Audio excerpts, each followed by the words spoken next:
Today we will discuss about the anticoagulation. My name is Dr. Zafar Iqbal, and I am working here in the Armed Forces Hospital in Saudi Arabia as a clinical or inpatient pharmacist. I don't have any conflict of interest or any financial relationship with this. So this anticoagulation chapter, consists of 5 different portions. We will discuss each portion one by one. First portion is stroke prevention in non-atrial fibrillation. So first of all, we will see what is the atrial fibrillation. Actually, it's a supraventricular tachyarrhythmia that is caused by the irregular or abnormally fast heart rate. If we will see the pathophysiology of the atrial fibrillation, that actually there is an incomplete contraction of the atria because of the erratic impulses from the AV nodes. And that's why the atria is not fully contracted and the blood is not passed from the atria to the ventricle. So how the thrombus formation occur because of this?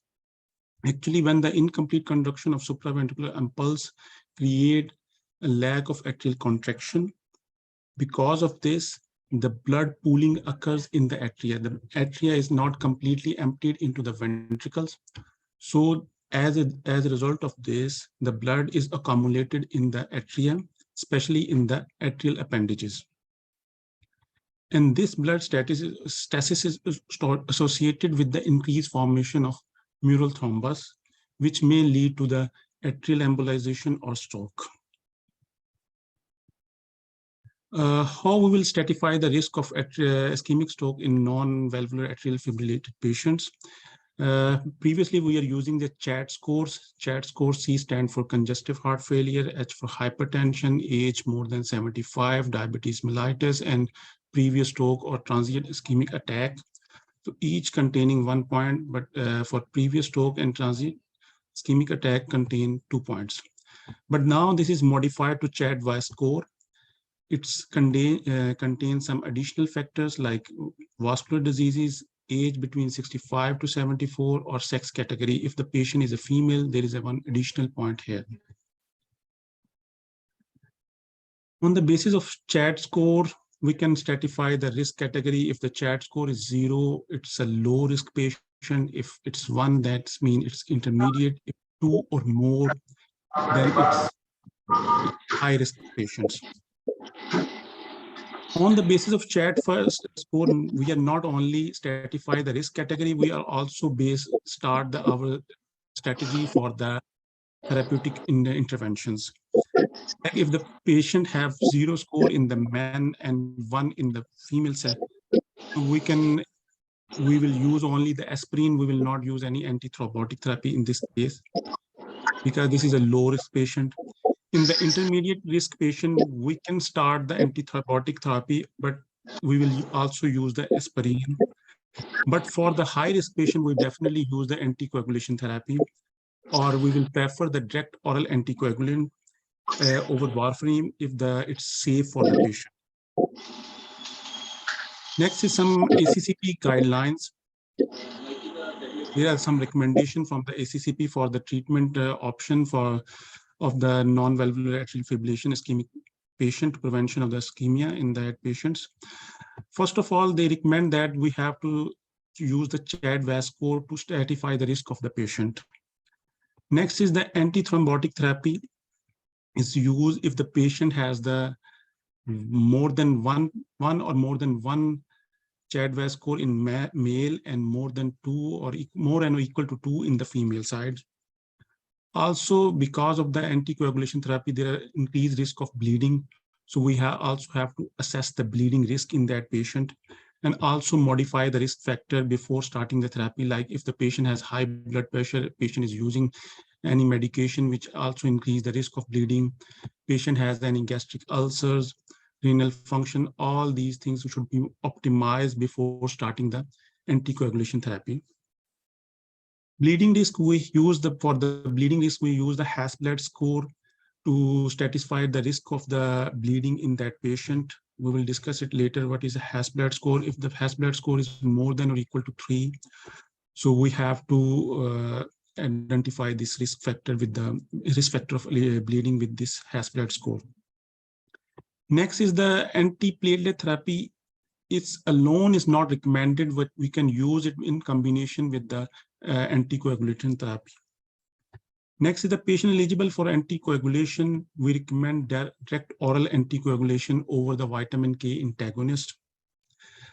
And if the patient is taking the vitamin K antagonist like warfarin, so the time should be more than 65-year time in therapeutic range. Like if the patient is using the therapy for a duration of 1 month, in the whole 1 month, the INR value is more than 65% of that duration should be within the range of the patient. If it's not within the range, we have to modify the dose of the therapy, or we have to change it to the direct oral anticoagulation therapy. Next is the patient with the atrial fibrillation. If the patient is going to the elective cardioversion and the patient atrial fibrillation is more than 48 hours or unknown duration, we have to start the anticoagulation therapy with vitamin K with the INR range of 2 to 3, or direct oral anticoagulation at least 3 weeks before the cardioversions. And similarly, if the patient went undergo the cardioversion, after the cardioversion, we have to continue the direct anti-oral coagulant therapy for up till 4 weeks. Patient with the atrial fibrillation and acute ischemic stroke should receive long-term oral anticoagulation until the patient has any contraindication, as like patient has any increased risk of bleeding. So we have to stop the therapy, otherwise it should be continued. These are some recommendation when we are selecting any therapy for the atrial fibrillation patient.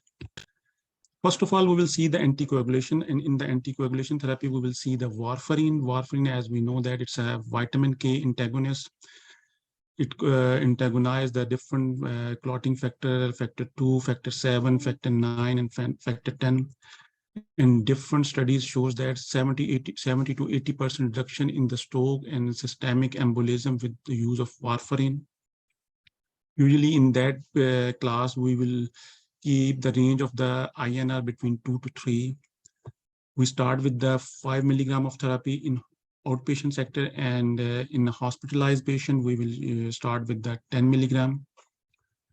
And we will reduce the dose to 2 to 3 milligram if the patient has some comorbid condition like advanced age, low body weight, drug interaction, malnourished patient, and so on. Half-life of the different clotting factors, we will see that factor 7 is 6 hours, factor 9 is 24 hours, 10 is 36 hours, and 2 is 72 hours. These half-lives are important because if we will take the INR value in a particular day, actually it will reflect the dose of the warfarin which a patient took 3 to 4 days before, because as you know that the half-life of the factor 2 is 72 hours. So the complete effect of one dose of the warfarin will reflect after 3 to 4 days of the actually the dose patient took. And similarly, if we increase the dose or decrease the dose of a warfarin on a particular day, we will get the effect of that dose after 3 to 5 days of that dose. Similarly, if we want to increase or decrease modify the dose of the warfarin, so we are not, it's increasing or decreasing the particular 1 day dose. Actually, we increase or decrease the 5 to 20% of the whole weekly dose. We accumulate the weekly dose and then we increase that weekly dose from 5 to 20% or decrease 5 to 20% of that dose. If the INR is greater than 4.5, we should have to hold 1 or 2 doses of the warfarin and then resume the therapy with the reduced dose. Or if any single value is out of range from 0.5 to less, we will not change the therapy. We will continue the therapy, but we have to recheck the INR after 1 to 2 weeks. Similarly, no adjustment is needed if the range is only 0.1%. It's only with plus minus 0.1 of INR. If the INR value is decreased to 1.8%, then 60% increased chances of ischemic stroke in non-valvular atrial fibrillation patient. And if the dose is increased, if the INR is increased to 4%, then also the increase, there is a little bit increase in the bleeding risk. So we have to consider if it's decreased from 1.8, less than 1.8, 60% chances of ischemic stroke. But if it is more than 4, only little increase in the rate of risk of bleeding. Similarly, time in therapeutic range, as we discussed earlier, it should be more than 65% of, or to 65 to 70% within that range should be. If it's not within that range, we have to modify our therapy. As blood score, as we discussed earlier, that these are the different factors we have to consider when we start any anticoagulation therapy, because on the basis of these risk factors, we can assess the bleeding risk, like hypertension, abnormal renal and liver function, history of stroke, history of bleeding, labile INRs, patient age more than 65, drug or alcohol excess. Here we have some different drug interaction. As we know that the warfarin have interaction with the cytochrome P450 inhibitor with inducers. So we have to check all these drugs for the drug interaction when we start any warfarin. Similarly, diseases which decrease the clotting factors, decrease the production or absorption of the clotting factors, increase or decrease the metabolism of the warfarin, like heart failure, liver diseases, and reduce the clotting factor production. Like in case of liver diseases, we have to consider all these factors, all these diseases before starting the warfarin therapy. Similarly, drug-food interaction, as we know that the daily requirement for vitamin K is 80 microgram per day. If patient is taking more than this or less than this dose, we also have to modify our warfarin according to that. Otherwise, it may cause the overdose or may cause the subtherapeutic effect of the warfarin. So we have to consider all these things. After that, after the warfarin, the next is the direct oral anticoagulation therapies agents. We have the dabigatran, apixaban, rivaroxaban, and edoxaban. These are the different pharmacokinetic factors for these drugs. Their bioavailabilities, their half-life, renal clearance, protein binding. Like here, rivaroxaban is 90% bind with the proteins, hepatic metabolisms. You can see all these things from here. Next is the dosing in the of these drugs in the non-valvular atrial fibrillation patient.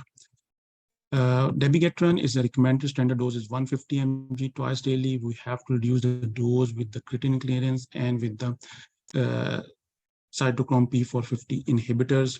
Similarly, we avoid dabigatran if the creatinine clearance is less than 50 ml, patient is on dialysis, or if 15 to 30 ml, but patient is using any cytochrome P450 inhibitors. Similarly, rivaroxaban standard dose is 20 milligram. We have to adjust the dose on the basis of creatinine clearance if less than 50 ml. Similarly, we will not use with the strong inhibitor or inducers. Apixaban standard dose is 5 milligram twice daily. In the apixaban, we decrease the dose if two of the three factors are there. If the patient age is more than or equal to 80, if the weight is less than or equal to 60, if the serum creatinine clearance is more than or equal to 1.5, if any of two factors are there, we have to decrease the dose. Similarly, we will discontinue this drug with the inducer and inhibitor. Edoxaban, 60 milligram once daily, decrease the dose with the creatinine clearance less than 50 ml. And similarly, with the dialysis patient or inducer, we have to discontinue these drugs. Next are the different trial controversies. these are the different trial, relay trial, rocket trial, Aristotle trial, and engage trial for all these drugs. But on the basis of these trials, we cannot compare these drugs because the population size are different in each trial, and also the population for the risk factors are different. Like here, if you will see that in the rocket trial with rivaroxaban, they use the rivaroxaban, the patient CHAD score is 3.5. So it means that high risk patients are more high risk population tested here. And the mean 3 to 6% CHAD score is 87% of the population having the CHAD-VAS score is between 3 to 6. That means the patient are high risk patients are there, more population in the high risk. But on the other hand, you will see that relay trial 2.1, 2.1, engage trial 2.8. Similarly, the population size is different here. We use the 18,000 patient, but with the 3 arms study, that means that one control, one containing the drug, use the drug with the 150 mg twice daily, which is a standard dose, one group which use the drug 110 mg twice daily. In rivaroxaban, there are 2-time placebo and the standard drugs. Abixaban also 2 arms, but here the population size is increased. In edoxaban, they use 21,000, but similarly here 3 different arms that they use the edoxaban 60 milligram in one group, 30 milligram in another group, and the third group contain the placebo drugs. So on the basis of the different population, different strategies, we cannot compare all these drugs on the basis of each trial. Here they mentioned that dabigatran is the only drug which significantly reduces the ischemic stroke. Actually, all the drugs reduce the ischemic stroke in their results, in the trial result, but only the dabigatran got the significance. Other, they don't get the significant, statistically significant values.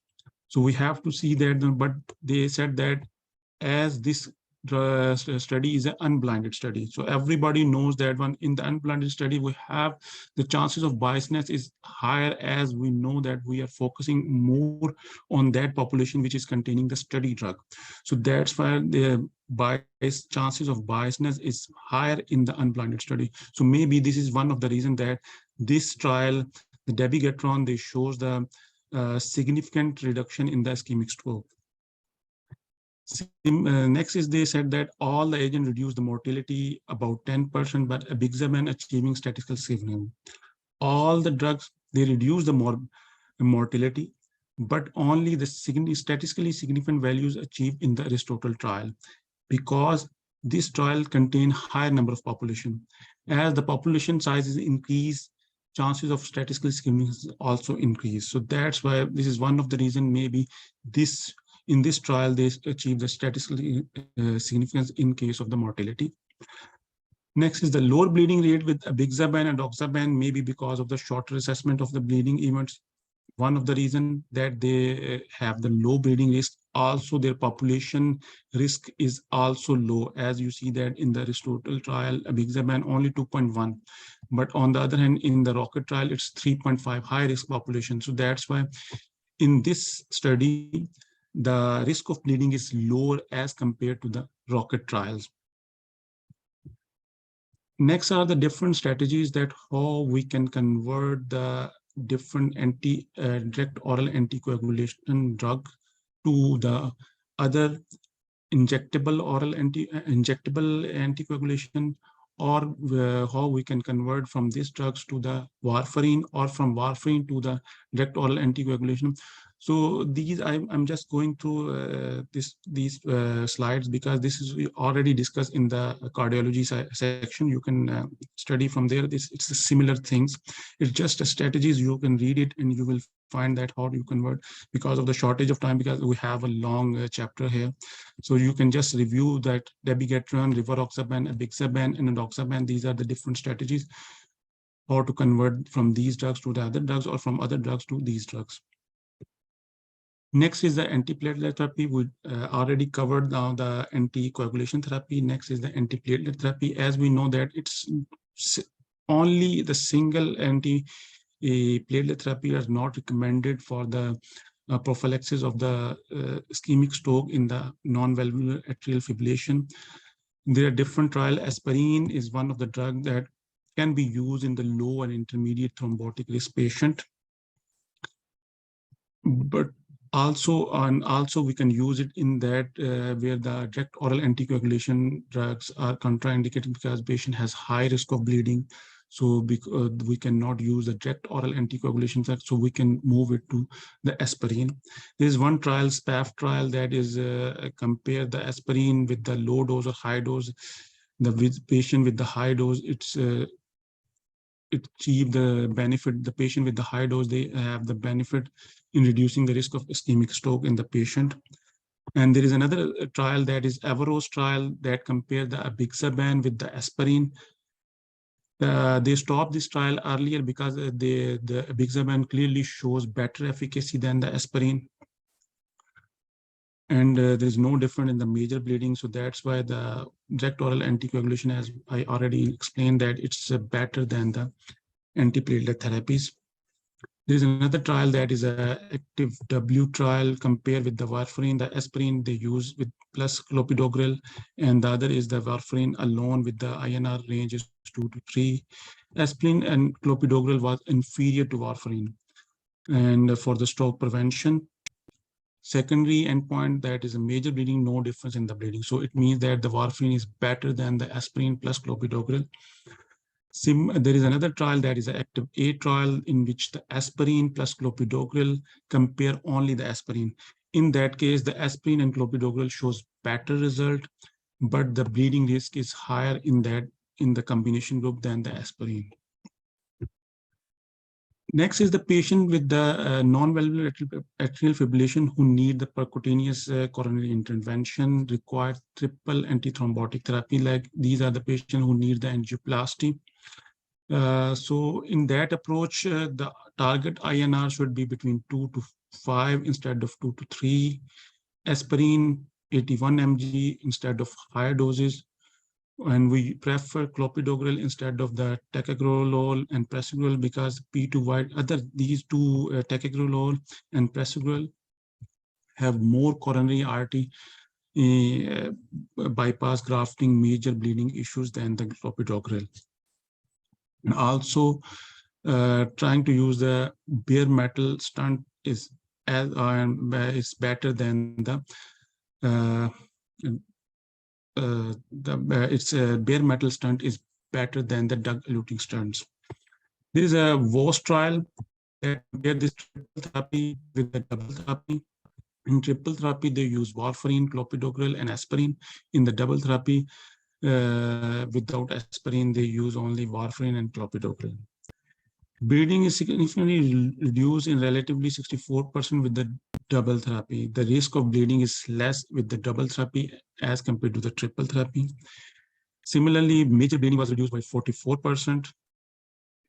Significant 40% relative risk reduction in the major cardiac event with the double therapy. So it means the double therapy is preferred as compared to the triple therapy.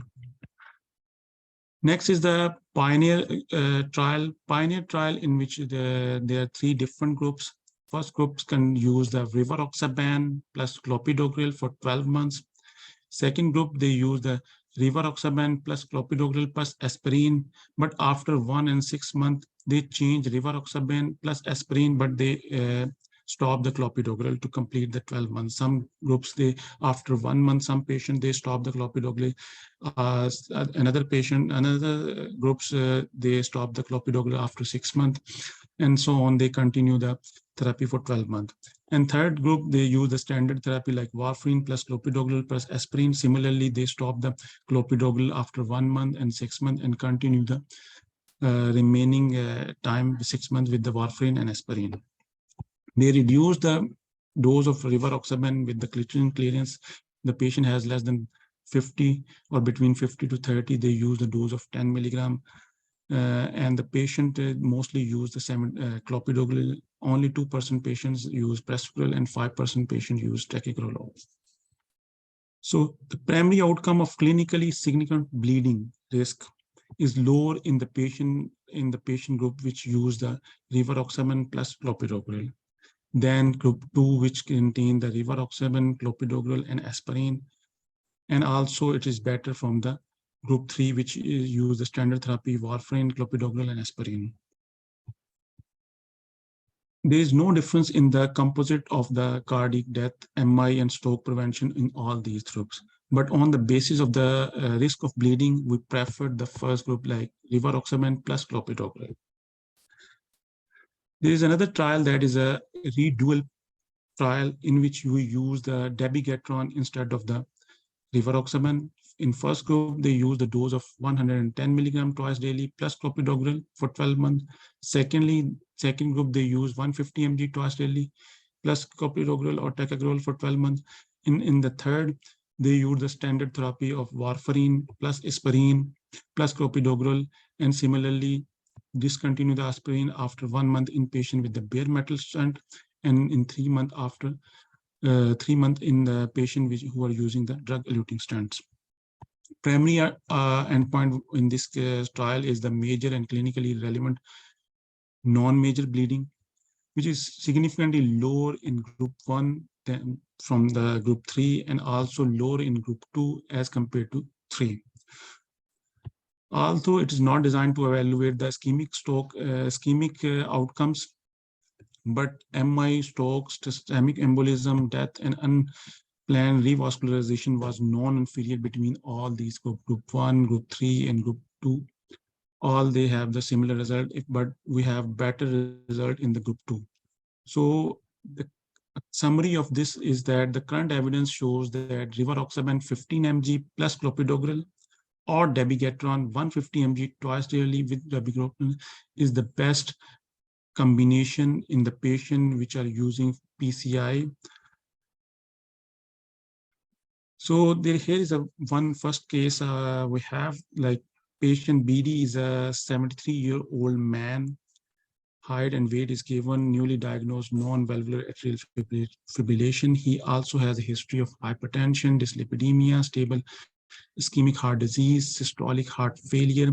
Current medication, aspirin, enalapril, atorvastatin, metoprolol, furosemide, spironolactone, imlodipine. His current heart rate is 72 beats per minute, and blood pressure is given.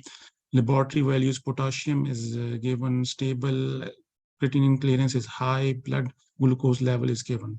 So we have to check the patient CHA2DS2-VASc score. If we will see that here the patient has a heart failure, patient is hypertensive, and the patient age is 73. So it means C stands for congestive heart failure. So it means 1 point is here. H stands for hypertension. It's there. A here, first A is stand for the increase age more than 75. So it means it's not come in this factor. Diabetes. D is stand for diabetes. This is not diabetic patient. S stand for systemic, previous systemic embolism or like that. It's not there. And V stand for vascular disease. It's not there. A, the second A stand for the age between 64 to 65 to 74. It's come here. So 1 point go to here. And S stand for sex, is a female, but this is a man, is a male patient. So it means we have 3 points. C, congestive heart failure, H, hypertension, and A, age. So it means that his CHA2DS2-VASc score should be 3. So here the answer should be B. Secondly, second question is, which statement is most accurate regarding the direct oral anticoagulation therapy for reducing the risk of stroke in patient with non-valvular atrial fibrillation? This statement is, first of all, first option is that all of the direct oral anticoagulants significantly reduce the ischemic stroke in phase 3 trial as compared with the warfarin. This is not correct because, as we discussed earlier, only dabigatran is showing the significant risk reduction. Other trial, they showed the reduction, but there is no significant, statistically significant values. So this first option is not correct. Second option is all of the direct oral anticoagulants significantly reduce the hemorrhagic risk in the phase 3 trial compared with the warfarin. Yes, they reduce all the trial, they have the reduced hemorrhagic stroke risk, bleeding risk is decreased. So that means this option is correct. We will see also the third option, abixaban is more effective than rivaroxaban. No, as we discussed earlier, that all the different trials have different population size, different risk factors are there, so we cannot compare one drug with the other drug on the basis of these trials. So we cannot say that abixaban is more effective than rivaroxaban. And the third last option is dabigatran was studied in the high risk patient. No, we see that the rivaroxaban was studied in the high risk patient. Their mean Chadwick score is 3.1, which is highest among all the groups. So this is also wrong. So here the correct option is B. Next is which is most appropriate regime for reducing BD risk of stroke. We can see that the standard therapy for dabigatran is 150 mg twice daily, and we can decrease the dose to 75 mg twice daily only if the creatinine clearance is less than 30 ml per minute. Rivaroxaban 20 mg once daily is a standard drug. It can be the correct answer. Bixaban 5 mg twice daily, it can be the correct answer because this is also the standard dose. Adoxaban 60 mg once daily, it can be the correct answer. But if we will see the case here, patient has the creatinine clearance is serum creatinine is 1.9 milliequivalent per liter. If we will calculate the patient creatinine clearance on the basis of this serum creatinine value, height and weight, and is given, and the age is given. So for this patient, the creatinine clearance is 40 ml per minute.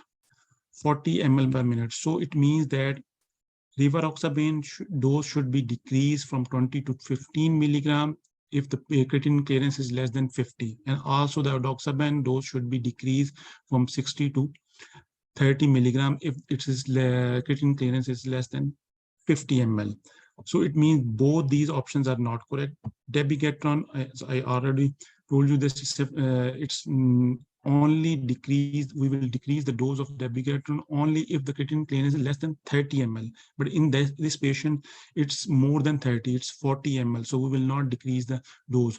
We will use the standard dose. But here they decrease the dose, so it means this option is also not correct. So the only remaining option is abixaban 5 mg twice daily. In the abixaban case, we see that if there are at least two factors are there, we will decrease the dose. The first, serum creatinine is more than or equal to 1.5. This factor is there, but if we will see the age of the patient, it's 73, it's not more than or equal to 80. So this factor is not present there. And the patient weight is also more than 60 kg, 80 kg. So this factor is also not present. So only one factor is there. Other tools are not there. So we will not decrease the dose of the abixaban. We will use the standard dose. So here the standard dose is 5 milligram twice daily. So this option is correct. The fourth question is that 6 months later, BD needs to undergo percutaneous coronary intervention for the management of its coronary artery disease. He had no medication changes. His vital signs and laboratory information remain consistent, which is the best available evidence-based approach to his antithrombotic therapy. So now this patient will go to the PCI. We discussed already that there are two trials. We discussed that Pioneer trial and the other trial. In that first trial, we use the rivaroxaban, and the other trial, we use the dabigatran. So abixaban is not studied, so it means the second option is not there. And adoxaban, and adoxaban is also, we studied adoxaban. Rivaroxaban 10 mg daily plus clopidogrel. First, we will see this option, rivaroxaban 10 mg daily. We discussed there that it should be the 15 mg plus clopidogrel 75 mg. But as we know that the patient creatinine clearance is less than 50 ml, the others, because he mentioned there, the other conditions are not changed. So it means that his creatinine clearance is still less than 50 ml. So we have to use the dose of the rivaroxaban, not 15 mg. Instead of that, we will use the 10 milligram plus clopidogrel. So it means this option is correct. Abixaban, as I told you that it's there is no trial still up till now for the abixaban. We will not use this one. And the option C is adjusted dose of warfarin. plus aspirin plus clopidogrel, as we discussed earlier, that as compared to the rivaroxaban, it's inferior than the rivaroxaban. The risk of bleeding is higher in that group, so we will not use this one.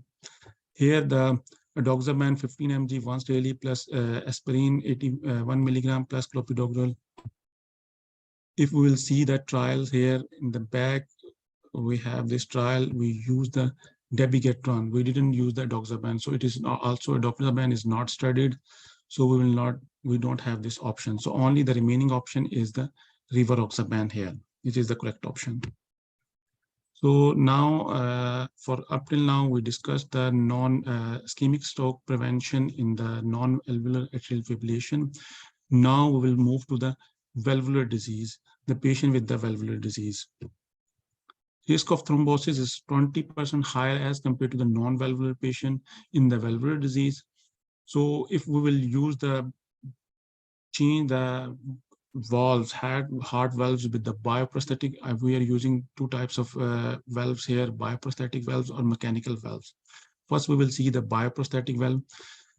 In bioprosthetic valve, after the replacement of the valve, the first 3 months are very critical because the chances of bleeding is higher in that first 3 months, especially in the mitral valve. Risk of bioprosthetic heart valves is less than the mechanical valve.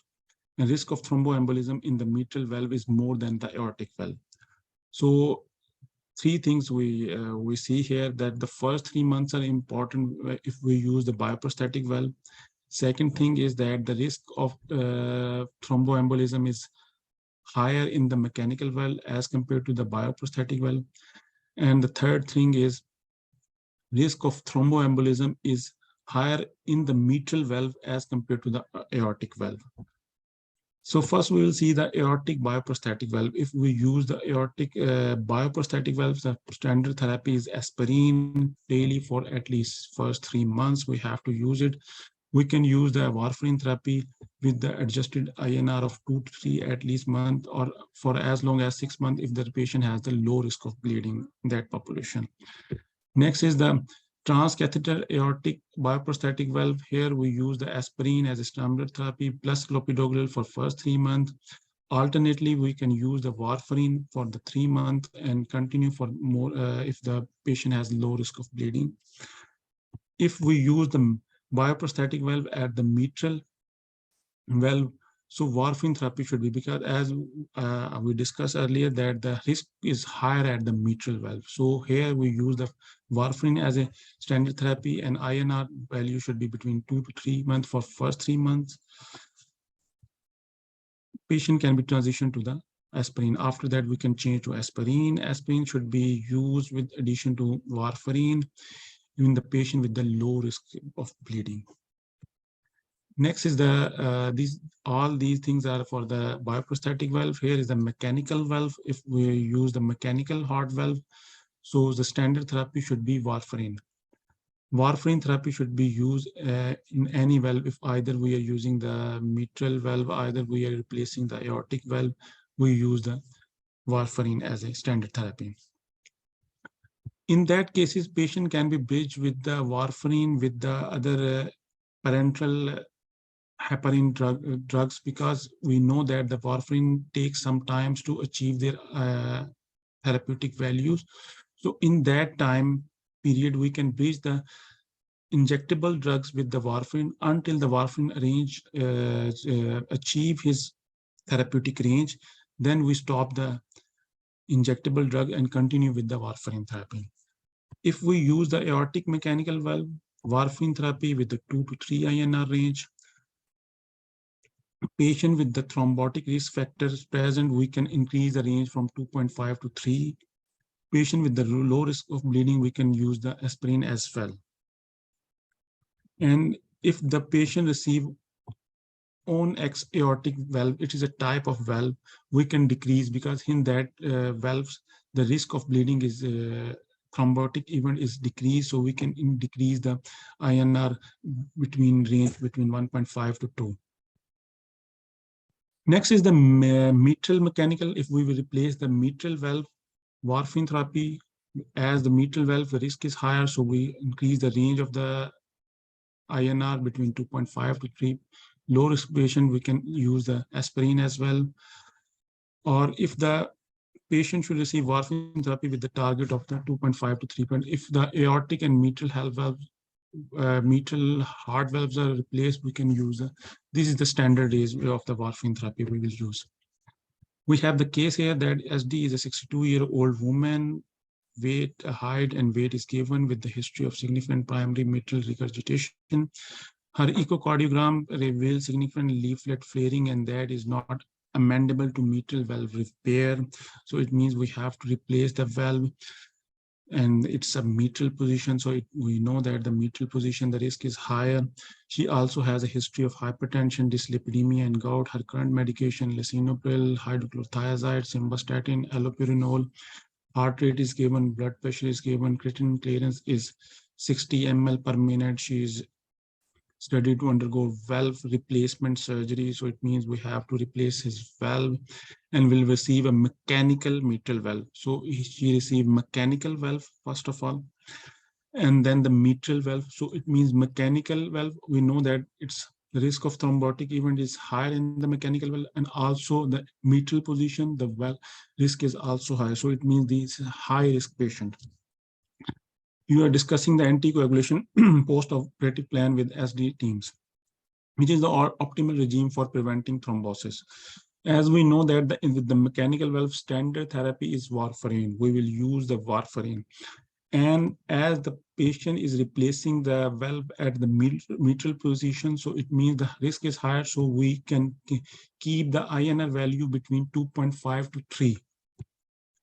So here they use the subcutaneous enoxaparin 80 milligram every 12 hours. This is therapeutic dose of the enoxaparin, because as the patient is 80 kg, so it means 1 mg per kg every 12 hours should be used. And the patient creatinine clearance is also more than 30 ml. It's 68 ml. So we use the therapeutic dose. If it is less than 30 ml, we are not able to use the therapeutic use. We can decrease the dose to 1/2. And plus aspirin. So this is the therapy. The other is the enoxaparin. This 40 milligram adjusted dose. This is a prophylactic dose. And also here the INR goal is 2 to 3, which is not in that patient case, because high risk of thrombotic event, it should be 2.5.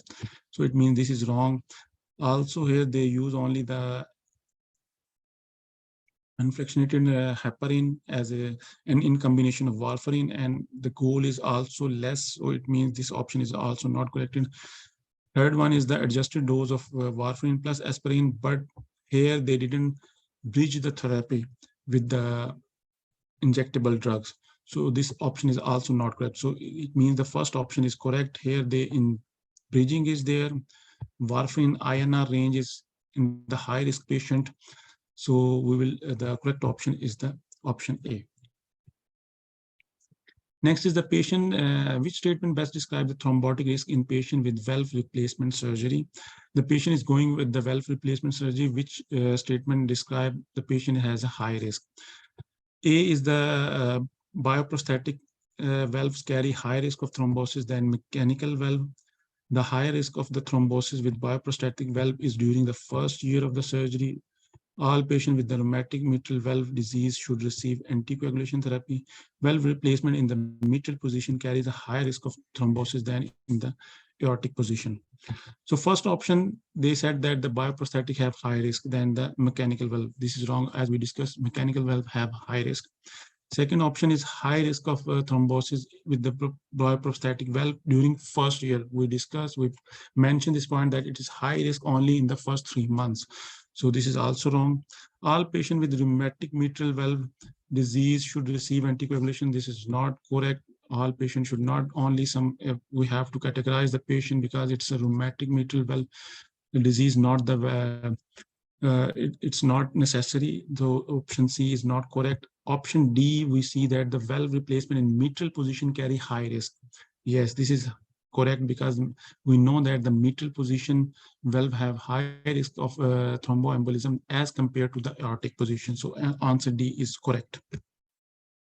So here it's completed the anticoagulation in the atrial fibrillated patient population. Next, we will use the prevention of, we will see the prevention of venous thrombosis. Venous thromboembolism consists of either DVT, like deep vein thrombosis, or pulmonary embolization. Risk factors, you can see all the risk factors are listed there. If any of the risk factor is present in the patient, so we can consider any prophylactic therapy for the prevention of VTE. Risk stratification, that a low risk patient which have less than 10% without thromboprophylaxis risk. These are usually medically ill patient. Then the moderate risk patient which have the risk of 10 to 40% if we will not use any thromboprophylaxis. These are also medically ill patient but bedridden patient and other open gynecological patient or urological surgery patient. High risk patient which contain the risk of 40 to 80% of developing thromboembolism without any prophylaxis therapy. In that, the major surgery patient, cancer patient, which have the hypercoagulable state already there, hip and knee replacement, major trauma patient, and spinal cord injury patients. Similarly, they explain all the risk stratification in different populations. Medically ill patient, 10 to 20%. Similarly, general surgery, major gynecological problem, they have mostly between 15 to 40%. And high risk patient are here, especially in the orthopedic surgery. These are the high risk patient. Otherwise, major trauma surgery, spinal cord injury, and critical care patient, they have the high risk. Next is the DVT prophylaxis. How we will do the DVT prophylaxis? There are actually two processes, two methods for use for the prophylaxis. Either we are using the mechanical prophylaxis or the pharmacological prophylaxis. Mechanical prophylaxis, in which we use the elastic stocking or intermittent pneumatic compressions. These methods are usually used in that population in which the risk of bleeding is high, especially the patient after surgery. Their risk of bleeding is high. In that time, we cannot start the pharmacological prophylaxis. So in that time, we will start with the mechanical prophylaxis until the patient risk of the bleeding is decreased. Then we will convert or shift from the mechanical prophylaxis to the pharmacological prophylaxis. In the pharmacological prophylaxis, we have different options. Heparins are there, fondapinax, warfarin we can use, and direct oral anticoagulation. These are agents usually we use in the orthopedic surgery. And we have one new drug, that is betrixaban, in the direct oral anticoagulation, which is used especially in the medically ill patient. Aspirin is not usually recommended in the prophylaxis of the DVT. Orthopedic surgery, as we know that the orthopedic surgery patient have the high risk of developing VTE. So in the orthopedic surgeries, practical issues, we use the heparin. Heparin is actually insufficient protection from the for the prophylaxis of the VTE in that population. Aspirin, as I told you, it's not recommended. Mechanical prophylaxis we can use in the mechanical prophylaxis early after the surgery. If the patient has high risk of bleeding, we cannot start with the pharmacological prophylaxis. We start with the mechanical prophylaxis. And then when the patient is stabilized, then we shift from mechanical prophylaxis to the pharmacological prophylaxis. Next is the knee arthroplasty. They don't need the VTE prophylaxis when the patient is start mobilization. So only if the patient has an additional risk factor, we will continue, otherwise we will stop them. Next is the deltaprin has not been evaluated in the prospective trial for the VTE prophylaxis in the replacement. Dabigatran is available in the United States for the prevention in the hip replacement, but not in the knee replacement. Dabigatran, when compared to the enoxaparin 30 mg twice daily, is inferior in the knee replacement surgery. Rivaroxaban has superior results, so we can use the rivaroxaban as compared to the enoxaparin 40 mg daily in the hip replacement, or 40 mg once daily, or 30 mg twice daily in the knee replacement. If we compare these doses with the rivaroxaban shows better results. Similarly, abixaban also superior when we are compared with the enoxaparin. but apixaban is not non-inferior to enoxaparin 30 mg. If we compare the apixaban with the 40 mg once daily, it's superior. But when we compare it with the 30 mg twice daily, it is non-inferior. Not superior, but it's a non-inferior. Timing of the initiation of the BTE prophylaxis, as I told you, that it's very important to make a balance between the bleeding risk and the VTE risk. If the bleeding risk is high, we will start with the mechanical prophylaxis. When the bleeding risk is decreased, we shift from the mechanical prophylaxis to the pharmacological prophylaxis. Here are the different doses, strategies, frequencies, and different doses for the orthopedic surgery. We can use all these drugs for the prophylaxis in the orthopedic section, like knee replacement, enoxaparin, deltapin, fondapax, and also the timing of the initiation is very important. Like here, the enoxaparin, we should use a 30 milligram twice daily, initiated 12 to 24 after the surgery. Similarly, fondapax 6 to 8 hours after the surgery, because considering the risk of the bleeding. Hip replacement surgery, there are two different enoxaparin strategies. Either we use the 30 mg twice daily or 40 mg once daily. Similarly, deltapin, fondapax is there. Hip fracture, we have the different strategies. Spinal surgery, pharmacological prophylaxis is generally not recommended until the patient has the high risk of bleeding, their high risk factor of the thromboembolism, like advanced age, malignancy, neurological deficit, previous PVT history, we will use in that case. And in that case, generally we can use the low molecular weight heparins or unfractionated heparins. Next is the non-orthopedic surgeries. In the general surgery, usually recommended the unfractionated heparin or low molecular weight heparins. Neurosurgery prophylaxis is typically given with the mechanical prophylaxis initially, then we can shift to the pharmacological prophylaxis after 18 to 24 hours. Vascular surgery, it's also routine prophylaxis is recommended for the patient with the additional risk factor only, and we use the same strategies as the general surgery strategy in that population. Gynecological surgery, if the low risk patient like laparoscopic procedures and procedure lasting only 30 minutes, they don't need any prophylaxis. But for the other cases, we use the heparin or low molecular weight heparin like enoxaparin, etc.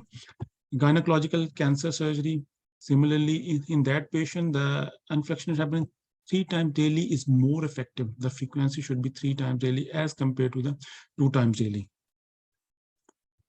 But it's similar result with the low molecular weight heparin. And in subgroup analysis, general surgery trial, the fondapaxone were more effective than deltaprin in that population. Similarly, the urological surgery, we don't need, if the patient is going the laparoscopic surgery, we don't need. For the other patient which have the risk of them, so we follow the same strategy as the general surgery strategies. Bariatric surgeries, high dose of low molecular weight heparin or unfractionated heparins are recommended. Like unfractionated heparin, we use a 3 times dosing frequency, and enoxaparin we use 40 milligram twice daily instead of 40 milligram once daily.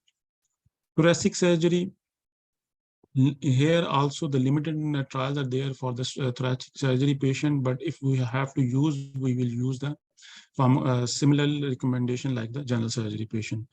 Coronary bypass surgery, here we also have the limited trials, and in the coronary bypass, if we have to use this for prophylaxis, we will follow the same strategy as the general surgery strategy. Because of the concern about the high incidence of heparin-induced thrombocytopenia in the cardiac surgery patient, we usually recommend the low molecular weight heparin as compared to the unfractionated heparin prophylaxis patient. Here are the different dosing strategies.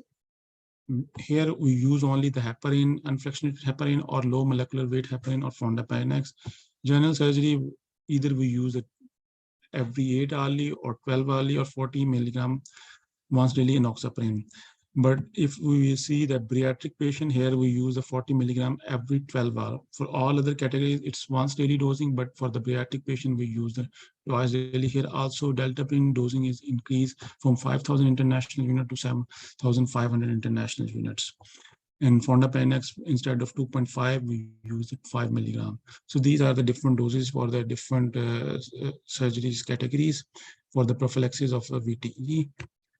Next is the medically ill patient. Medically ill patients, their risk is lower, but their population size is high.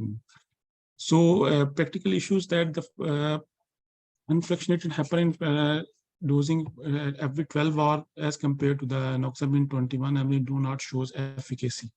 So they use in the trial twice daily dosing of the heparin and the enoxaparin dosing of 20 milligram once daily. It's not showing any effect. On the other hand, if 3 times dosing may be preferred regime instead of the twice daily dosing. Except in the patient which have the comorbid conditions. Here we have to consider the dose frequency should be decreased. There is a head-to-head trial of the 3 times daily dosing of heparin with the enoxaparin 40 mg daily. Enoxaparin shows better result as compared to the 3 times daily dosing. Similarly, they compare the apixaban and rivaroxaban with the enoxaparin. Enoxaparin shows better result as compared to the apixaban and rivaroxaban. And the major bleeding risk is increase in the both rivaroxaban and apixaban. So it means that they preferred only the heparin for the medically ill patients. Their dosing strategies are here. For the extended prophylaxis in the medical patient beyond after the hospitalization, if the patient is immobile and patient still needs the prophylaxis, so the enoxaparin and rivaroxaban, they showed high risk of bleeding if we will use for the more than 35 to 40 days or for the prophylaxis. So these drugs are not recommended. There is another drug that is betrixaban that is usually safe in that case. If we need the extended prophylaxis, we can use that for the 35 to 40 days, 2 days in the medically ill patient who has the restricted mobility. Here, the dosing strategy is that initially we start with the 160 milligram once daily, then we use the 80 milligram once daily, and the significant reduction in the VT event, and there is a less risk of bleeding as compared to the enoxaparin with these drugs. The selection criteria is that the patient's age should be 75 years or older. If the patient is 60 to 75, they have at least 2 additional risk factors, or patient D-dimer is 2 times the upper limit of the normal. If between 40 to 59, patient has the history of VTE, or patient has the history of cancer, or have additional risk factor, or D-dimer more than the 2 times the upper limit of the normal, then we will start with the betrixaban. Additional risk factor, here we mentioned the additional risk factor. These are the additional risk factor listed here. Doses should be reduced to 1/2 if the patient creatinine clearance is between 15 to 29 ml, or patient is using the strong P-glycoprotein inhibitor, so we have to decrease the dose. Next is the critically ill patient. Critically ill patient have a high risk of VTE. Risk is higher in that patient. Patient with trauma, acute spinal cord injury or burns. Trauma meta-analysis shows that the heparin is not effective. Enoxaparin 30 mg twice daily have a better efficacy than the heparin. Similarly, for pharmacological prophylaxis, we have to identify the patient and the timing when we have to start the pharmacological prophylaxis, because the patient has high risk of bleeding. So first, initially, we start with the mechanical prophylaxis, then we shift to the pharmacological prophylaxis. Patient with severe trauma, whose severity score is more than 23, they may present with the antithrombin deficiency. Therefore, the subcutaneous prophylaxis is insufficient in that cases. So in that cases, we usually use the intravenous infusion with the unfractionated heparin that is preferred with the severe trauma patients. Next is the acute spinal cord injury. Here also unfractionated heparin 3 times daily dosing is preferred, and it has a similar prophylaxis rate as compared to the enoxaparin twice daily. Enoxaparin 30 mg twice daily should be used during the acute injury period. On retrospective case study also shows the deltaprin in 5,000 unit daily failed to show non-inferiority as compared to the enoxaparin 30 mg twice daily. So it means enoxaparin 30 mg twice daily is a better option. In the burn cases, patient, the recommendation is the unfractionated heparin 5,000 unit every 12 hours. This is the better option in the burn patients. Next is the critical care patient in medically ill or prospective post-operative general surgery patient. Unfractionated heparin and low molecular weight heparin patient is preferred. In orthopedic surgery patient, also low molecular weight heparin is preferred. Similarly, mechanical prophylaxis we have to consider in considering the risk of the bleeding. And also in the largest trial, they show that the deltaprin 5,000 subcutaneous once daily provides similar protection against DVT and better against PE as compared to the heparin unfractionated have 5,000 twice daily. So in that population, we can use the deltaprin as well. And deltaprin is also have better efficacy if the patient has renal insufficiency. So these are the dosing strategies for the critically ill patient, trauma patient, spinal cord injury, burns patient, critical care patient. These are the dosing, especially on the fondapanex is only we can use in the critical care patient if the patient has the risk of heparin-induced thrombocytopenia. Next is the secondary prophylaxis and the duration of VTE prophylaxis. Generally, medically ill patient, we use 6 to 14 days. If the patient start mobility, if patient has a restricted mobility, we have to use it for the longer period of time. Then betrixaban can be used for 35 to 42 days. Major surgery until hospitalized patient, then we stop it. In the major general surgery in patient with previous risk, so we can extend it up to 28 days. Similarly, surgery with the GI tract, gastrourinary tract, gynecological cancer, beyond hospital discharge up to 28 days. Total knee replacement at least 10 days. Hip replacement and hip fracture 4 to 6 weeks we have to continue. Critical care patient, we have to evaluate the patient when we shift the patient from critical care to the rehabilitation unit. If the patient still need, we will continue that one. Major trauma patient until hospital, or if the patient have the impaired mobility, we can continue up to 8 weeks. Patient with the spinal cord injury until hospital discharge if the patient has incomplete injuries. For 8 weeks in the patient with the uncomplicated complete motor injury, or 12 weeks if the patient have the complete motor injuries and other risk factors are there. Next is the different population. If the renal insufficiency is there, so we have to decrease the doses on the basis of the creatinine clearance. Enoxaparin dose should be reduced at 30 mg once daily if the creatinine clearance is less than 30 ml. In that population, we can use the deltaprin because deltaprin is not affected with the renal insufficiency. And the other drugs, fondapanex, rivaroxaban, dabigatran, they cannot be used if the patient has a creatinine less than 30 ml. Apixaban in the patient with the less than 25 ml. Hemodialytic patient should use the subcutaneous unfractionated heparin. In the obesity patient, we have to increase the dose of the different drugs like enoxaparin. We have to use 40 milligram twice daily instead of 30 milligram twice daily. Or if the patient BMI is more than or equal to 40 kg per meter square, we have to increase the dose of low molecular weight heparin. Pregnancy, warfarin is not recommended in the pregnant patient. We have to use the low molecular weight heparin or unfractionated heparin. Low molecular weight heparin or fondapanex are not contraindicated even in the third trimester. We can use it in the early third trimester.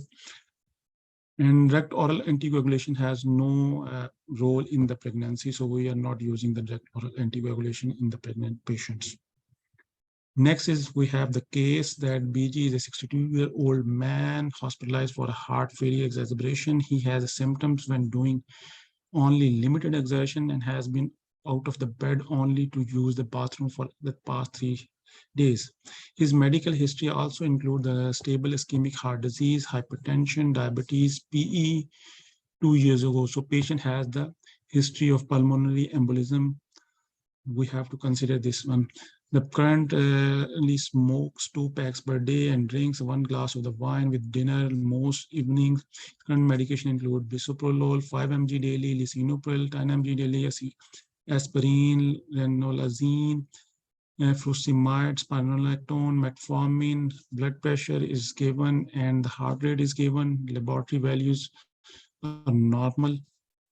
More appropriate VTE prevention strategies for BG.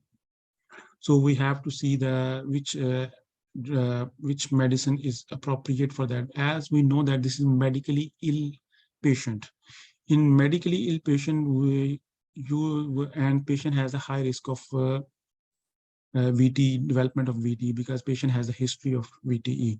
So in medically ill patient, we recommended that the low molecular weight heparins are better option as compared to the direct oral anticoagulation because they have the high risk of bleeding.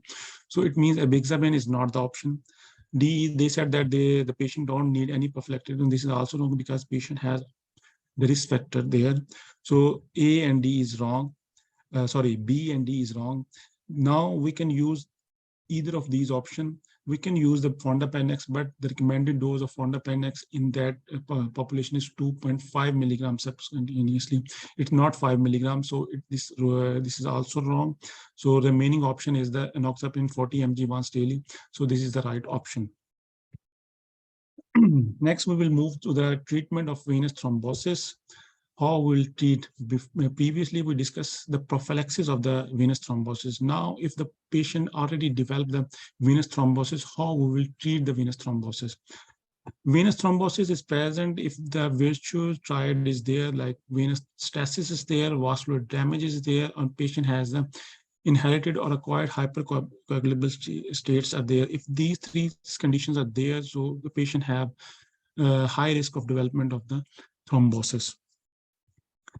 Some patients carry high risk like previous VTE, cancer, orthopedic surgery. As we discussed earlier, these factors have a high risk of development of the VTE. DVT diagnosis, we use the valve model to diagnose the DVT. If the patient has the low probability, if the patient age is less than 65 years and the patient D dimer value is negative, so in that patient, the patient has a low probability of development of the VTE. So we will usually in that category, we rule out the DVT, we rule out this diagnosis of the DVT, we can consider the other diagnosis in that patient. Other patient, if these factors are there, we will use the ultrasonography to see either the patient has the VTE is there or not. These are the valves criteria, different factors. We have considered each factor has 1 score. If it's less than 0, it's low probability. If 1 to 2 is moderate. If more than 3, the risk of the development of DVT is higher. These are the clinical presentation of the DVT in pulmonary. If the patient has edema, leg pain, swelling, tenderness there, so we can consider the patient has a DVT. And next is the PE. Similarly, as DVT, we use the Wells criteria for the diagnosis of the PE in the same population. If the patient is less than 65 years and the patient D dimer value is negative, we will rule out the PE. If these factors are there, we will go further with the CT to see that either the patient has the PE or not. This is the Wells criteria for the PE development. Next, we will see the treatment of the VTE. Here we use the 3 different steps for the treatment of VTE. Either we use the bridging therapy, the second one is the changing therapy, the third one is the monotherapy. Bridging therapy, as we discussed earlier, that bridging therapy, we bridge the injectable anticoagulation drug with the warfarin until that the warfarin achieve their therapeutic level, and then we stop the injectable drugs and continue with the warfarin. This is the bridging therapy. The changing therapy, that we start with the injectable drug, and then after that we stop the injectable drug and continue with the direct oral. Monotherapy is the therapy in which we start with the direct oral anticoagulation with the higher doses, and after some time we decrease the dose of the agent and continue with the therapy. So these are the different strategies we use for the treatment of the VTE. We will see each strategy one by one. First of all, bridging therapy. As I told you that here we bridge the two drugs, injectable drugs with the warfarin, until the warfarin achieve the therapeutic level. Then we stop the injectable drugs and continue with the warfarin. Usually the goal is 2 to 3. Lower goal can be considered in the patient which have is not effective for the prevention of VTE. And bridging therapy to warfarin should likely be to be preferred approach in the following. If the patient has like creatinine clearance is less and we cannot use the direct oral anticoagulation, in that case we can use the bridging therapy with the warfarin. Patient cannot afford the direct oral anticoagulation therapy, or from the transition of a care, the patient is not able to get that direct oral anticoagulation. So in that cases, we use the bridging therapy. For the bridging therapy, as I told you that initially we start warfarin with the injectable anticoagulation drugs. So the injectable drugs we use here in unfractionated heparin. This is the dosing strategies that initially we start with the 80 units per kg as a bolus dose. Then we continue the infusion with 80 units per kg per hour and adjust the dose according to our APTT level. Similarly, subcutaneous can be used. This is a dose of the subcutaneous, and there are two different strategies for the subcutaneous infractionated.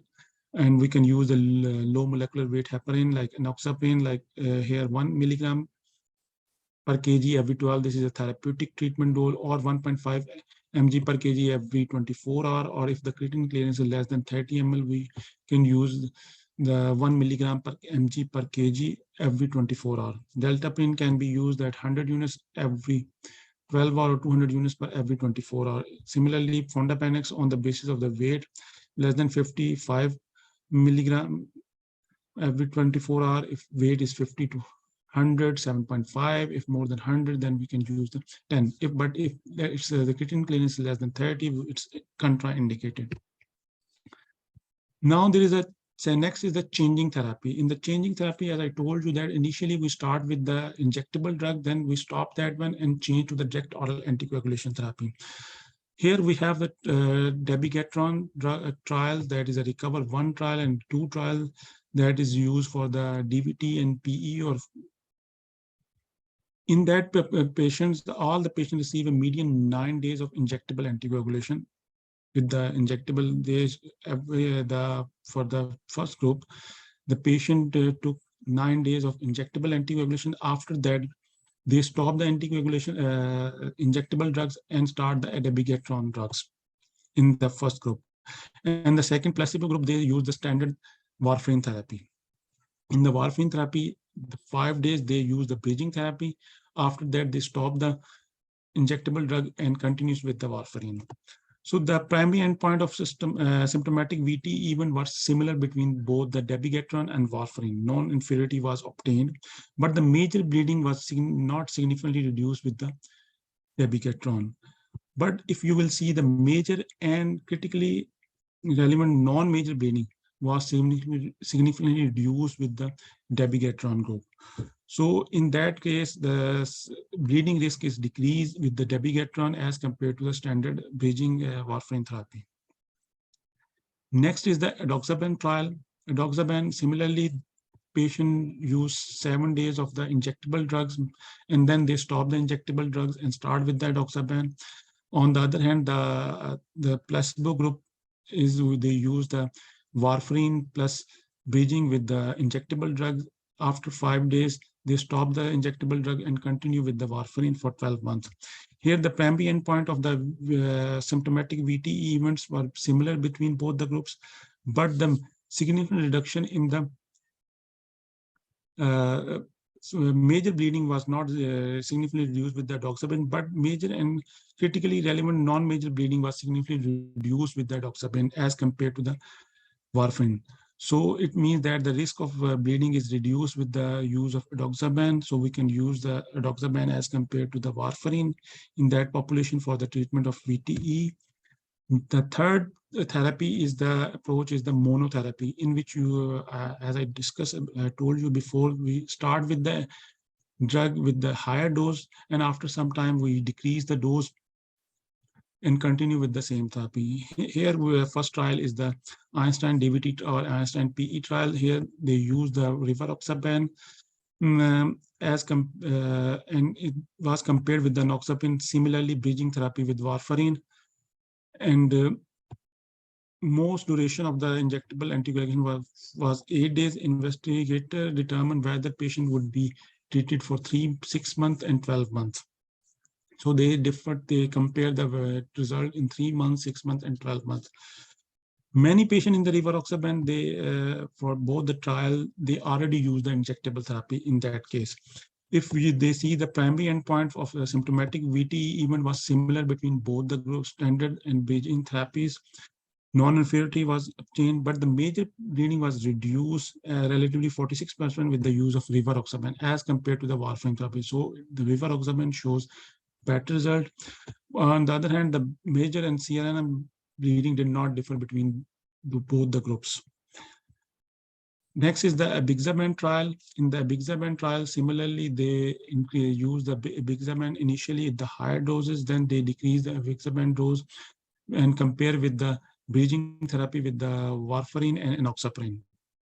And 86% of the patient in the abixaban arm, they already use the injectable therapy before enroll in the group. Primary endpoint, symptomatic VT even was similar between the group, but the major bleeding is relatively 70% decrease in the, as compared to the standard warfarin therapy, and also the CRNM bleeding was also reduced with the abixaban. So abixaban shows better result as compared to the warfarin therapy. So it is a preferred drug in the treatment of VTE. Here are the different dosing strategies. For the dabigatran, initially, similarly, 150 twice daily, and then we decrease, adjusted the doses on the basis of creatinine clearance. Rivaroxaban, they initially start 15 mg twice daily for 21 days, and then followed by the 20 mg once daily for 6 months, and then they decrease the 20 mg once daily. Abixaban, they started with the 10 mg twice daily for 7 days, then followed by 5 mg twice daily for 6 months, and then they decrease 2.5 mg twice daily. Doxaban, say 60 mg for 5 to 10 days with the injectable anticoagulation. After the injectable anticoagulation, this is the changing therapy strategy. Next is the secondary prevention of VTE, that how we will prevent the VTE after the treatment. The first episode of VTE, secondary transient or reversible risk factor are there, so we continue the therapy for 3 months. If first episode of the unprovoked VTE, at least 3 months we have to give. If first episode of VTE with inherited or acquired hemophilia, so at least 3 months we should have to continue the therapy. If first episode of cancer-associated VTE, so we can continue the therapy at least 3 to 6 months. If second VTE, so we have to continue the therapy indefinitely in considering the risk of the bleeding. If the patient has a high risk of the bleeding, so we have to manage the therapy or stop the therapy. Next is the treatment of cancer-associated VTE. Cancer-associated with low molecular weight heparin is the preferred monotherapy for the cancer-associated with VTE. Doxaban and rivaroxaban has been compared with dalteparin in the trial of patients with cancer-associated with collectively direct oral anticoagulation has better reduced the recurrent VTE, but with more major bleeding. So it means that they are not recommending the direct oral anticoagulation drugs. Next, we have the patient case. RS is a 48-year-old patient who presents the emergency department with the pain, swelling in his left leg. On examination, his leg is warm to touch and tender, and have three plus pitting edema below the knee. So it means the patient has the DVT, his D dimer is also positive, and his duplex ultrasound identified a femoral popliteal DVT. He understand that he will not need to receive the anticoagulation therapy, but want to avoid any injectable drugs possible. He has good insurance coverage. His other medical condition are hypertension, HIV, dyslipidemia. His medication include benzapril, ritonavir, darunavir, emtricitabine. These the drugs are used for the HIV, and nofovir diproxil fumarate also for HIV, atorvastatin 10 milligram. His vital signs are stable. Creatinine clearance is 78 ml, which is a most appropriate anticoagulant. So the patient need the treatment for the DVT, but the first thing that he mentioned that he don't want to take any injectable drugs. So it means that we will not follow the bridging therapy or the changing therapy, because both these therapy we have to start with the injectable drugs and then we shift from the to the other drugs. So it means these therapies are not there. Doxaban, option B, that this doxaban should be initiated in the we will use in the changing therapy. First, initially we have to start with the injectable, then we shift with the doxaban. So it means here only single doxaban, it's not recommended. Warfarin also need the bridging therapy, so it's also not correct. So now we have the two options. One is the rivaroxaban 15 mg twice daily for 21 days, followed by the 20 mg once daily. This is a standard dose, but as we know that the patient is using the protease inhibitor, ritonavir, darunavir, so it means the rivaroxaban with these drugs with the standard dose is not recommended, so we will not use this one. Abixaban, here they use the reduced dose, because initially the standard dose is for abixaban is 10 milligram twice daily for 7 days, but here they recommend 5 milligram twice daily, so it means they already reduce the dose considering the protease inhibitor. So this means this is the right option. Option D is the correct option. So next and the last portion of this chapter is the reversal of anticoagulation. If patient use the anticoagulation drug, if we want to reverse the anticoagulation effects, how we will reverse it? There are different blood products. These products actually, they are not used for the reversal. Actually, they are used for the managing the bleeding. If the patient has increased bleeding, so we use these drugs to manage the bleeding. Here, first of all is the packed blood cell. Second is the platelets. I'm not going in detail of these. You can read it. It's simple. Fresh frozen plasma is there. Their typical dose in critically ill patient, their recommended dosing is there. Prothrombin complex concentrates. They have 3-factor concentrate, 4-factor concentrate, activated concentrates. They can be used. Cryoprecipitates are there. They can be used. And recombinant activated factors 7, it's also can be used in that cases. And there is also a massive transfusion protocol. Their indication is there when we have to use this protocols. There are different components which this protocol containing these drugs, and what are the different issue when we are using this protocol to monitor. It's mentioned here. First, now we will use, if we use the unfractionated heparin. So if we need the reversal of the unfractionated heparin, what is the antidote? The protamine is the standard antidote for the heparin.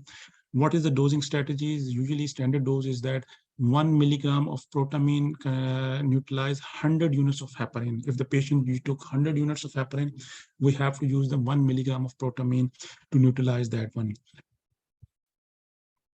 If the patient is using infusion of the unfractionated heparin, so what we will do, we will calculate the previous 3 hour dosing. Like we use the previous hour dose, we will calculate the whole dose of the previous hour. If the patient took like 100 units per hour, so the first hour, the previous hour, we use the 100 units. Next hour, we use the half of the drug, like 50 units. And the third hour, we use the 1/4 of the drug. So 100, 50, and 25, we accumulate. So 125, 175. So we have to use the dose of the protamine to neutralize 175 units.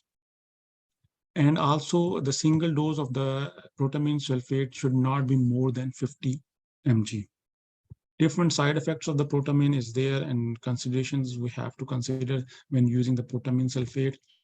Next is the low molecular weight heparin. Similarly, protamine is the standard drug for the low molecular weight heparin. Similar strategies, 1 milligram to neutralize 100 units and or 100 units or 100 milligram of enoxaparin.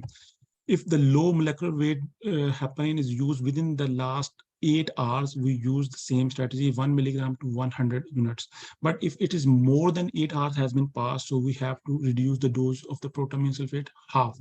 So if then we, for the 1 milligram or 100 units, we need the 0.5 milligram of the protamine sulfate.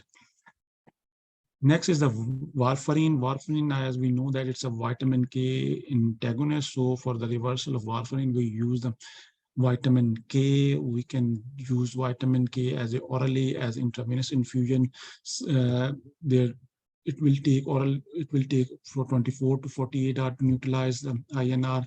For intravenous, it takes 8 to 12 hours. For subcutaneously, actually not recommended because it's there is a erratic absorption of vitamin K through the subcutaneous routes, so it is not recommended. Similarly, the fresh frozen plasma and prothrombin complex concentrate, we can use it for the neutralization, and their dosing strategies is like this. If INR is 2 or less, we use 25 units per kg. Maximum is 2500. If INR is between 4 to 6, 35 units per kg. If more than 6, so 50 units per kg, we can use that one.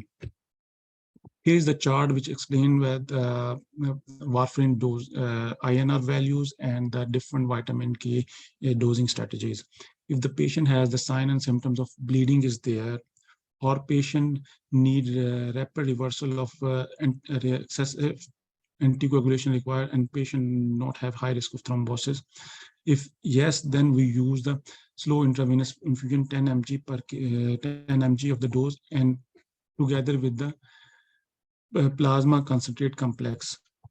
Check the INR after 12 hours. Repeat the vitamin K infusion if needed.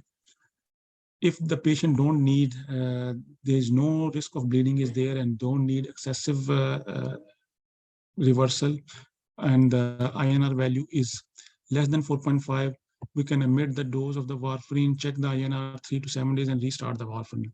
If it is between 4.5 to 10, does the patient have the high risk is there of the bleeding is there? If no, then we will follow this strategy. If high risk of the bleeding is there, then we will follow this strategy. Or even if it's 10, more than 10 stimul, then we will follow this strategy. This strategy is like 1 to 3 doses, omit 1 to 3 doses, and administer the vitamin K 5 mg orally. Because here urgency is not there, we use the oral or 1 to 3 mg of the slow IV infusion. Check the INR after 12 to 24 hours. If still it's more than 9, we will repeat the dose and check the INR after 24 hours, restart the warfarin at the reduced doses. So this is the strategy for the warfarin reversibility. Next is the dabigatran. Dabigatran, here we use either the prothrombin complex concentrate that is between the range of 25 to 50 units per kg to neutralize the APTT. It neutralizes actually the thrombin time within 30 minutes. And the antidote of dabigatran is adagrasib, which is a specific antidote of the dabigatran. It has the 350-fold high affinity for the dabigatran as compared to the thrombin. There is one trial that is a reverse AD trial, evaluate patient receiving dabigatran with uncontrolled bleeding or require urgent surgery, receive 5 grams of adagrasib. So in that patient, they receive the maximum percentage of reversal within 4 hours of the administration of adagrasib. Full reversal occurs within 15 minutes and remain for 12 to 24 hours.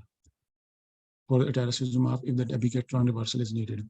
Next is the direct 10A inhibitor. Direct 10A inhibitors reversal before most procedures is not necessary. We just hold the drugs for 1 to 2 days, and then the patient value is already normalized, and then we use. If still we need the urgent reversal, we can use the prothrombin complex, they have in the same range of 25 to 50 units per kg. There is a different trial with the PCC. One trial shows that the patient receiving rivaroxaban 20 milligram twice daily for 2.5 days, and their prothrombin time returned to the baseline to determine the thrombotic potential administered within 15 minutes of the receiving for PCC 50 units per kg. So for 20 mg twice daily, patient took for 2.5 days. Within the 15 minutes of the administration of 4 PCC, the patient's value is normalized, and 4 PCC is better than the 3 PCC. And similarly, the patient showed there is another trial then in which they show that the 4 PCC could reduce bleeding volume and duration from punch biopsy with 4 PCC subject who receive a single dose of edoxaban 60 mg. Although several doses were studied, 50 units is the best preferred dose in that category.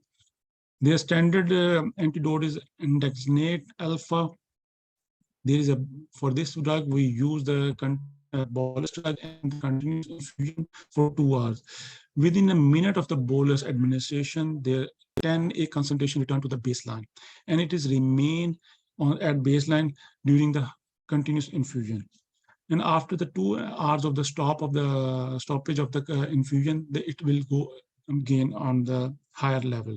So this is, if we need the surgery, we can immediately reduce the value of the 10A inhibitor. We can reduce it by the indexinate. Currently being studied an EXA4 trial in which they use different dosing strategies. 1 minute, sorry. Yeah. Standard dose is 400 mg intravenous bolus followed by the 4 mg per minute for 2 hours, indicated for patient whose last dose of apixaban is 5 milligram or rivaroxaban is 10 milligram of rest, or rivaroxaban 15 milligram or 20 milligram, but the patient took these doses 8 hours before. For these cases, we use the 400 mg in the bolus dose and 4 mg per minute of the intravenous infusion. Higher doses should be used if the patient took the higher doses or the lower doses, but within 8 hours the previous 8 hours. So we have to use the higher doses.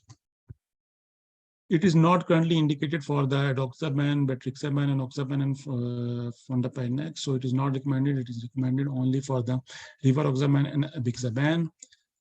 These are the pre-appropriate operative management of direct oral anticoagulation. If we don't need any emergency reversal, dabigatran should be reduced if the patient has the creatinine values more than 50 ml within 1 to 2 days prior, or if 15 to 50 ml 3 to 5 days prior to the surgery. Apixaban, rivaroxaban, and edoxaban minor procedure 1 day, minor procedure but creatinine clearance less than 30 ml 2 days, or major procedure before 2 days of the surgery, we have to hold without any reversal.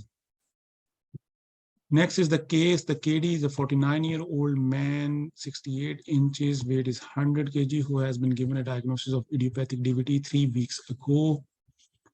He currently takes warfarin 8 mg daily. He missed his INR rechecking last week when he went on short vacation. Today his INR is 10.4. He's not currently bleeding and has no risk factor of bleeding, in addition to the holding his warfarin dose, which is the best initial strategy to managing KD high INR. Now the patient INR is higher. This is 10.4. But the other thing is that patient has no bleeding and patient don't have any risk factor of bleeding is there. So it means the urgency is not there. So in that case, first is the 10.4, give vitamin K 2.5 mg orally. This is not recommended dose because it's a therapeutic level dose for to manage this INR value. We will not use. If 4 PCC 50 units per kg, we can use, but in addition to the vitamin K, but singly it's not effective. So thirdly is the give vitamin K 5 mg orally, and fourthly is the give vitamin K 10 mg intravenously. As the urgency is not there, we will not use the IV dose. So only the remaining option is option C. We can use vitamin K 5 mg orally and then review the INR value after 12 hours So this is the right option. Next is the DW is a 58-year-old man receiving enoxaparin 40 mg subcutaneously daily for VTE prophylaxis while trying to shave himself at 6 p.m. He cuts his neck and medical team cannot stop the bleeding. His last enoxaparin was given at 8 a.m., which would be the most appropriate protamine dose for JW. We have different options: 10 milligram, 20 milligram, 40 milligram, and 50 milligram. Actual patient took 40 milligram of enoxaparin. As we know that the 1 milligram of protamine neutralizes 1 milligram of enoxaparin. So it means 40 milligram of protamine should be neutralized 40 milligram of the enoxaparin. But if we see that the patient uh, patient have a cut at 6 p.m. and the patient took the dose at 8 a.m. So it means more than 8 hours has been passed. It's almost 10 hours has been passed. So if the more than 8 hours has been passed, so we have to reduce the dose of protamine to 1/2. So it means for the 40 mg of enoxaparin neutralization, we need the 20 milligram of the protamine sulfate. So option B is the correct option here. And thanks for your attention.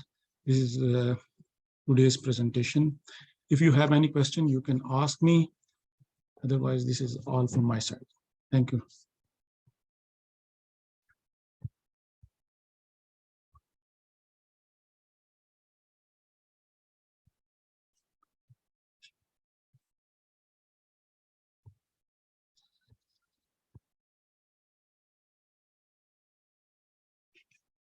अस्सलाम वालेकुम sir, मेरा एक question है। जी जी, वालेकुम सलाम। मैंने पूछना था कि जो स्विचिंग है between different anticoagulants either IV और ओरल, यस यस इसमें डिफरेंट क्राइटेरिया है, या तो डायरेक्ट ही हमने दूसरा एंटीकोगुलेंट यूज करना स्टार्ट करना है या गैप होता है। तो जी जैसे जी कंटिन्यूअस अनफ्रैक्शनेटेड हेपारिन के बाद जब हम एडोक्सापेन स्पेसिफिकली स्टार्ट करते हैं तो 4 आवर्स का गैप है, जी बाकियों जी में ऐसा नहीं है। तो ऐसा क्यों है कि इसमें ही 4 आवर्स का सिर्फ गैप है एडोक्सापेन? जी। आप एक्चुअली आपने ये भी देखा होगा कि हम इसमें इनिशियली एडोक्साबैन जब आप देखेंगे स्टार्ट में, तो हम एडोक्साबैन को पहले रिड्यूस करते हैं हाफ डोज पे। इफ हम इसको इवन इसको हम वारफरिन को स्टार्ट करना चाहते हैं, तो हम पहले उसको इनिशियली कंटिन्यू करते हैं हाफ डोज पे एंड देन, बिकॉज इसकी हाफ लाइफ पे डिपेंड करता है, we have to consider the half life in that case. लेकिन इसकी हाफ लाइफ तो 9 to 10 आवर्स ही है। 90 9 to 10 आवर्स एडोक्सापेन की। okay, this is just a minute, I will go to that screen, then I will show.